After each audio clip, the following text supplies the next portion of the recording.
दोस्तों आज हम जिस कहानी का एक्सप्लेन करने वाले हैं ये कहानी एक सच्ची घटना पर आधारित है। अपने अलाइव नाम की कहानी तो सुनी है, ये उसकी एक वर्जन है। तो चलिए कहानी शुरू करते हैं। नेशनल रवि पिलर का मैच चल रहा होता है जिसमें हम रॉब नाम के एक लड़के को देखते हैं जो हाथ में बॉल लेकर बहुत तेज भागता है। उसका दोस्त बॉल मांगता है लेकिन वो देने से मना करता है और खुद ही गोल के लिए ले जाता है। तभी सामने वाली टीम उससे बॉल ले लेती है और वो लोग मैच को हार जाते हैं, जिसके बाद सभी टीममेट मिलकर उसे बहुत सुनाने लगते हैं। अब रॉब अपनी गलती को मान लेता है और माफी भी मांगता है। और इसी बीच उनका कोच आकर कहने लगता है अमेरिका जाने का सस्ती टिकट मिल रही है, किसी को जाना है तो वो जा सकता है। कुछ देर बाद वो सब एक साथ मिलते हैं और सभी यूएस फ्लाइट पे जाने के लिए मन जाता है और फाइनली टिकट भी खरीद लेते हैं। इनके साथ एक लड़की भी था जो सभी की फोटोज क्लिक करती है और फिर सभी टेक ऑफ कर जाते हैं। कुछ घंटे चलने के बाद इन्हें काफी झटकों का सामना करना पड़ जाता है। एक लड़का सभी को कहने लगता है हमारा प्लेन इस वक्त पहाड़ के ऊपर से गुजर रहा है, इसीलिए हमें थोड़ा झटके तो लगेंगे ही। ये पूरे सफर के दौरान होते रहेंगे, इसीलिए हमें घबराने की कोई जरूरत नहीं है। पर जैसे जैसे इनका टाइम बीत रहा होता है तो इनका झटका और भी तेज होने लगता है। सभी को सेफ्टी बेल्ट पहनने के लिए कहा जाता है। तभी प्लेन एक पहाड़ के ऊपर से उड़ने के लिए और ऊंचाई पर जाता है। तभी प्लेन का पीछे वाला हिस्सा उसी पहाड़ से टकरा जाता है और प्लेन का टेल टूट जाता है। जितने भी लोग पीछे बैठी हुई थी नीचे गिरने से सभी की मौत हो जाती है और कुछ पैसेंजर की तो बहुत ही दर्दनाक मौत होती है। किसी ने भी सीट बेल्ट नहीं पहनी थी। हर तरफ बस लाशें थी। खून जमा देने वाली ठंड थी जिसमें खुद को जिंदा रख पाना मुश्किल है। रॉब पायलट के पास आते हैं और पूछते हैं क्या कोई रेडियो अभी काम कर रहा है। पायलट बस एक ही चीज कहता है अब तो तुम्हें बस ऊपर वाला ही बचा सकता है, और अगले ही पल वो दम तोड़ देता है। उसकी बातों को सुनकर रॉब बहुत डर जाता है। कुछ देर बाद रात हो जाते हैं और एक दूसरे से लिपट कर वो सारे लोग सो जाते हैं। अगले सुबह रॉब बाहर आते हैं और देखते हैं दूर दूर तक कोई नहीं है सिर्फ बर्फ के अलावा। इसके बाद जितने भी घायल लोग थे सबको बाहर ले आते हैं ताकि उन्हें धूप मिल सके, और जितने भी लोग मर जाते हैं उन्हें एक जगह रख के बर्फ में दफना देते हैं। सभी को कुछ न कुछ खाने का सामान मिल जाता है जिन्हें खा के अपना पेट फिलहाल अभी के लिए भर सके। लेकिन इन्हें ये बोलना नहीं चाहिए कि मदद आने में अभी काफी समय लगेगा, इसीलिए इन्हें खाना बचाना होगा। ये लोग अपने बैग में रखे कुछ गर्म कपड़े को पहन लेता है जिससे इन्हें कुछ तो राहत मिल जाती है। तभी मार्को नाम का एक लड़का कहता है हमें डरना नहीं चाहिए क्योंकि हमारा प्लेन अमेरिका में लैंड नहीं हुआ, इसीलिए वो लोग हमें ढूंढने के लिए जरूर आएगा। अगले दिन एक लड़के की हालत बहुत खराब होती है। उसके चेहरे पर बहुत चोटें आई थी।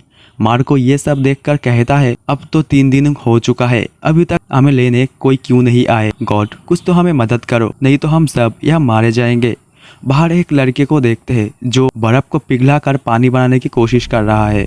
तभी ऊपर से एक प्लेन गुजरता है। उसे देखकर सब लोग वीप करने लगता है। उन्हें लगता है कि उन्होंने इन्हें देख लिया और इन्हें बचाने जरूर आएगा। ऐसे ही झूठे उम्मीद में बैठे रहते हैं।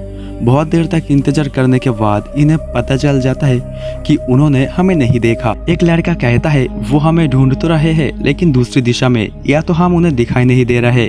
हमें एक साइन बनाना चाहिए। वो लोग एक प्लस का साइन बनाता है। जिसके बाद मार्को कहता है हमारे पास बस 3 दिन का खाना बचा है, ये बात हमें उन घायल लोगों को नहीं बताना चाहिए।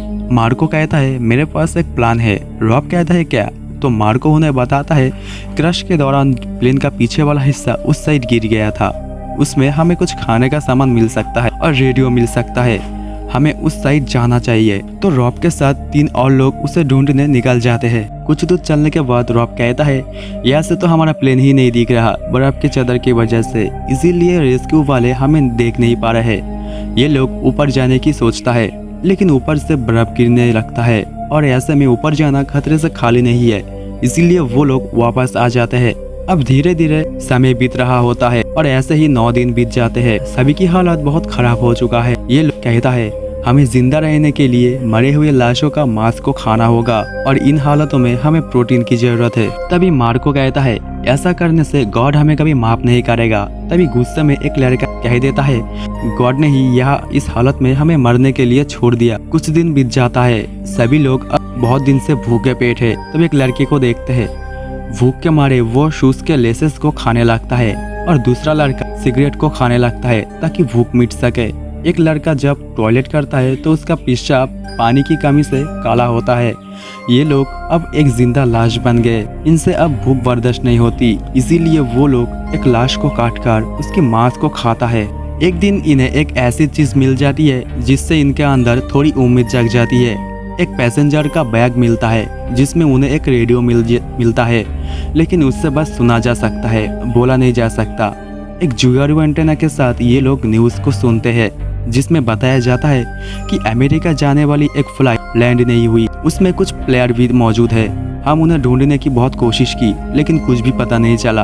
अगले 2 महीने बर्फ ज्यादा गिरेगी, इसीलिए सारे रेस्क्यू मिशन रोक दी गई है। ये सुनकर सभी का दिल टूट जाता है, लेकिन कुछ लोग अभी भी उम्मीद में है, इसीलिए 4 लोग प्लेन के टूटे हुए पार्ट को ढूंढने निकल जाते हैं जो कि कुछ ही दूरी में पड़ा हुआ था।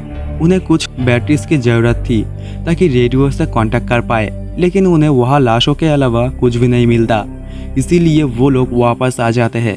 अब हम नंदू को देखते हैं जिसके हर दिन एक ख्वाब आते हैं कि पहाड़ के उस साइड हरियाली है और नदी है। इसी उम्मीद में वो हर दिन कई किलोमीटर पैदल चल लेते हैं, लेकिन उन्हें आज तक कुछ भी नहीं मिला। तभी नोमा नाम की एक लड़का कहता है, मुझे कुछ नहीं होगा, मैं तुम्हें अपना मांस खाने नहीं दूंगा। ये सुनकर सभी हंसने लगते हैं। अब 4 लोग मिलकर फिर से चढ़ाई करते हैं, लेकिन एक लड़का गिर जाता है। चोट आने की वजह से वापस आ जाता है। उधर अब उन लोगों को वो हिस्सा मिल जाता है जिसमें उन्हें रेडियो और बैटरी भी मिल जाती है, लेकिन वो किसी काम की नहीं रही। तो वो तीनों पहाड़ की दूसरी साइड जाने लगते हैं। आखिर में उन्हें एक नदी मिल जाती है जिसमें वो भरपेट पानी पीता है। तभी उन्हें नदी के उस पार एक आदमी दिखाई देती है जो घोड़े के ऊपर बैठी हुई थी। उसे बताते हैं कि हमारा प्लेन क्रैश हो गया है, यहाँ से करीब 400 मील दूर। वो आदमी उन्हें अपने घर लेकर खाना खिलाता है। तभी सारे रिपोर्टर आ जाते हैं। उन्हें पता लग गई थी कि ये लोग अभी जिंदा है, इसीलिए उसकी बताई हुई जगह पर हेलीकॉप्टर को भेज दिया जाता है। हर कोई ना कोई यादों को अपने साथ घर ले आते हैं। इसी बीच हेलीकॉप्टर आ जाते हैं और पास के गांव में ले आते हैं। इन लोगों को यकीन ही नहीं हो रहा था कि ये लोग जिंदा बच गए। जब ये लोग सिटी में पहुंचते हैं तो वहाँ पर इन्हें सेलिब्रिटीज की तरह स्वागत किया जाता है। सभी के घर वाले आते हैं और ये सारे सीन बहुत इमोशनल होते हैं जो शब्दों में बयान नहीं किया जा सकता। और सभी एक साथ मिलकर उसी दिन को याद करने लगते हैं। अंत में हमें कुछ असली फोटोज को दिखाई जाती है। व्हेल कहानी कैसी लगी कमेंट सेक्शन में कमेंट करके जरूर बताना। तो चलिए मिलते हैं किसी और वीडियो में।